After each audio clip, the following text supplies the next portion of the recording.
Nabi Muhammad SAW, ada seorang lelaki bernama Alqamah.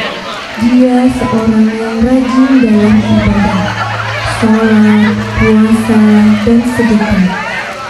Alqamah dikenal sebagai anak yang sangat berbakti kepada kedua orang tuanya, lebih-lebih terhadap ibundanya tercinta. Suatu hari dia jatuh sakit yang teramat parah, tepatnya dalam keadaan sakaratul maut.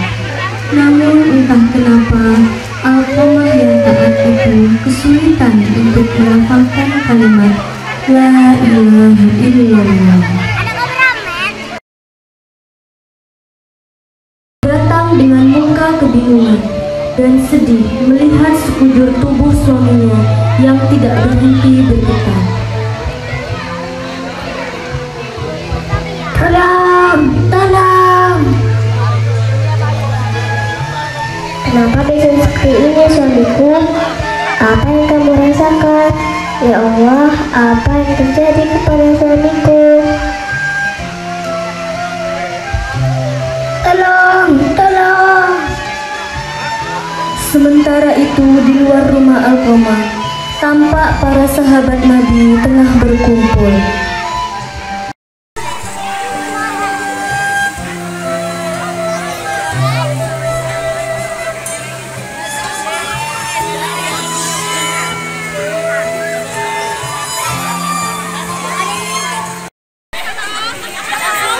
Nabi Muhammad bertanya kepada sahabat Nabi, apakah dia masih mempunyai kedua orang tua? Lalu sahabat Nabi menjawab, Masih ada, wahai Rasulullah. Maka Rasulullah mengirim utusan untuk menemuinya, dan beliau berkata kepada utusan tersebut, jika dia masih mampu untuk berjalan menemuiku, maka datanglah. Namun jika tidak, maka biarlah aku yang datang menemuinya. Sesampainya utusan itu di rumah ibu Alqamah, dan pesan Rasulullah pun disampaikan. Assalamualaikum. Waalaikumsalam. Wahai ibu Alqamah, saat ini putramu sedang sakit. Aku di sini ingin menjemputmu untuk menemuinya. Tidak, aku tidak sudi ke rumahnya. Dia bukan lagi anakku. Dia tengah sekarat. Apakah kau tidak kasihan? Aku tidak peduli. Sebagaimana dia tidak kasihan dan peduli kepadaku. Bagaimana jika dia meninggal? Biarkan saja dia meninggal selamanya. Astagfirullahaladzim, bukankah dia anak yang baik? Tapi mungkin ini terakhir kali kau melihatnya. Aku tidak peduli. Jika kau masih berkeras hati, aku di sini atas perintah Rasulullah. Beliau ingin bertemu denganmu. Benarkah? Kenapa tidak kau katakan sedari tadi? Kemarahanmu terhadap Alqamah telah menghalangiku untuk menyampaikannya. Baiklah, ayo kita pergi sekarang. Maka dia pun memakai tongkat dan berjalan mendatangi Rasulullah. Di rumah Rasulullah disambutlah oleh salah seorang sahabat Nabi. Ayo, apa Rasulullah memanggilku kemari? Wahai ibu Alqamah, Rasulullah ingin mengetahui mengapa engkau sedemikian tidak ingin menemui putramu. Dia sudah menyakitiku, aku tidak bisa memaafkannya. Hal apa yang telah dia perbuat padamu? Bukankah dia orang yang soleh? Sebenarnya Alqamah sangat sayang kepadaku, namun semenjak dia menikah, dia berubah. Dia lebih memperhatikan istrinya, sedangkan aku ibunya dia abaikan begitu saja. Ibunya pun menceritakan kejadian sebelumnya.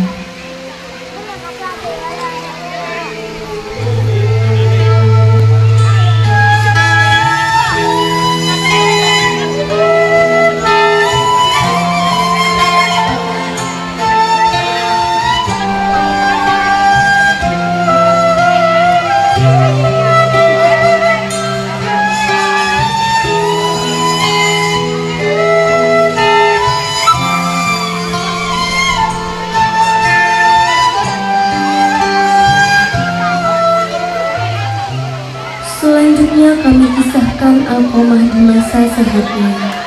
Alqamah tumbuh dewasa menjadi anak yang sangat berbakti kepada kedua orang tuanya. Namun sangat disayangkan di saat beranjak dewasa dan menikah dengan seorang perempuan cantik, putri dari salah satu sahabat Nabi.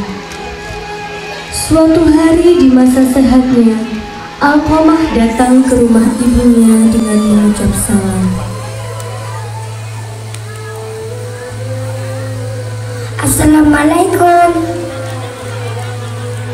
Waalaikumsalam Alqamah putraku. Apa kabarmu nak? Baik ibu, ini ibu.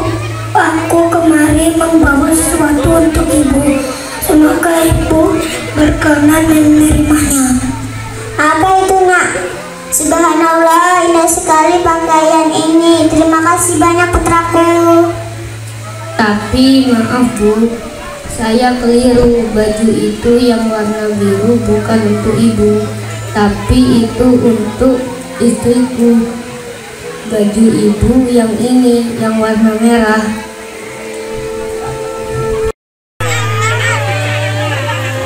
Ibunya pun langsung bersedih mendengar apa yang Alqamah katakan kepadanya.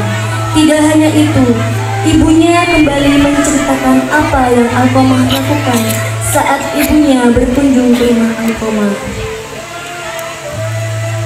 Assalamualaikum Alqamah. Waalaikumsalam ibu, silakan masuk.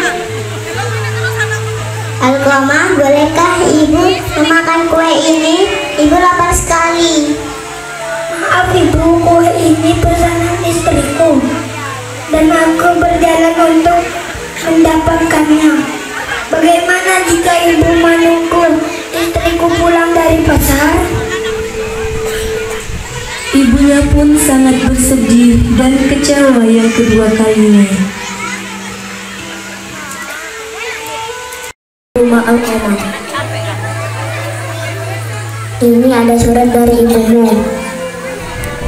Lalu Alqamah membaca surat dari ibunya yang berisi, Alqamah, hari ini ibu tidak punya sesuatu yang bisa ibu makan. Bisakah kau membantu ibu? Titipkanlah lewat orang yang mengantar surat ini. Wahai utusan ibuku, tolong katakan kepada beliau jika uang yang aku punya hanya cukup untuk makan keluargaku beberapa hari saja. itulah kisah kekecewaan seorang ibu yang telah melahirkan anaknya dengan penuh kasih dan sayang. Dengan rasa kecewa yang bertubi-tubi, sang ibu sudah tidak menganggap Alqamah sebagai anaknya. Alqamah jatuh sakit yang kesekian kalinya. Wahai Bunda Alqamah, aku tidak sudi lagi ke rumahnya. Semua orang yang ada di situ kaget mendengar ucapan seorang ibu, dan sesungguhnya kemarahan sang ibu telah menghalangi lisan Alqamah sehingga tidak bisa mengucapkan syahadat.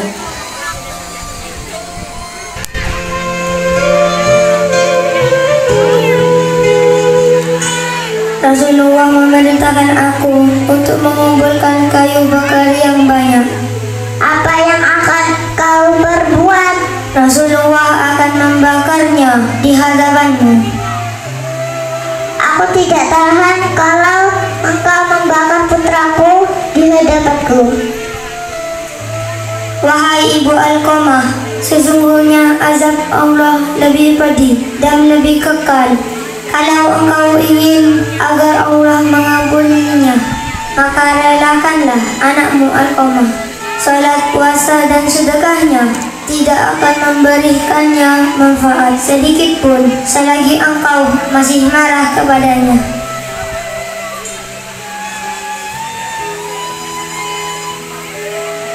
Seketika itu pula ibu Alqamah berlutut dan berdoa kepada Allah.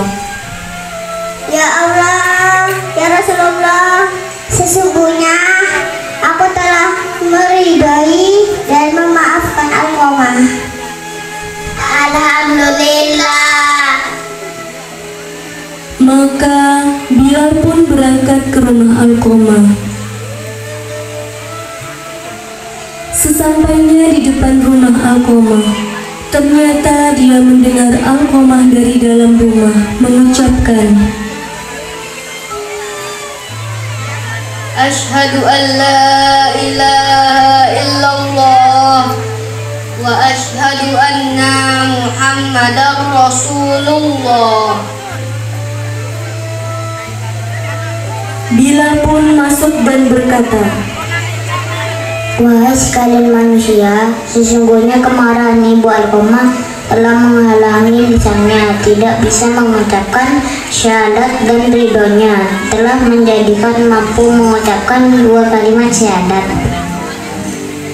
Di saat itu pula Alqamah langsung mengucapkan 2 kalimat syahadat dan meninggal dengan tenang. Maka Rasulullah melihatnya dan memerintahkan untuk dimandikan lalu dikafani. Kemudian beliau mensolatkannya dan menguburkannya. Wahai sekalian kaum Muhajirin dan Ansor, barang siapa yang memberikan istrinya daripada ibunya, dia akan mendapatkan laknat dari Allah SWT. Allah tidak akan menerima amalannya sedikit pun kecuali dia mau bertobat dan berbuat baik kepada ibunya serta menyukai agama. Ridullah fi ridul walidain wa syukrullah fi syukril walidain.